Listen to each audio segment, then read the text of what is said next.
Elisha தீர்க்கதரிசி Elisha தீர்க்கதரிசி வீட்டுக்குள்ள உட்கார்ந்து இருக்கிறாரு. ஆனா அவர் ஆண்டவருடைய பாதத்தில் இருக்கிற தீர்க்கதரிசி ஆனதால் இது தேவ சத்தத்தின் மூலமாய் அந்த எலிசாவுக்கு போகுது. சீரிய தேசத்திலிருந்து படைத்தலைவனாகிய நாகமான் வந்திருக்கிறான். அவனுடைய சம்பவம் இப்படிப்பட்டது.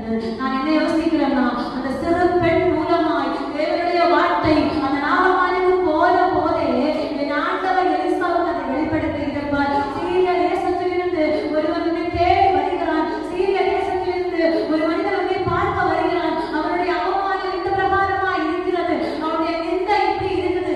எவ்வளவோ அவமானத்தை நிந்தை தாண்டி அவன் ஒன்ன தேடி வருகிறான். அவனுக்கு நீ விடுதலையை கொடுத்து சொல்லி எலிசா தீர்க்கதரிசிட்ட ஆண்டவர் பேசுகிறார்.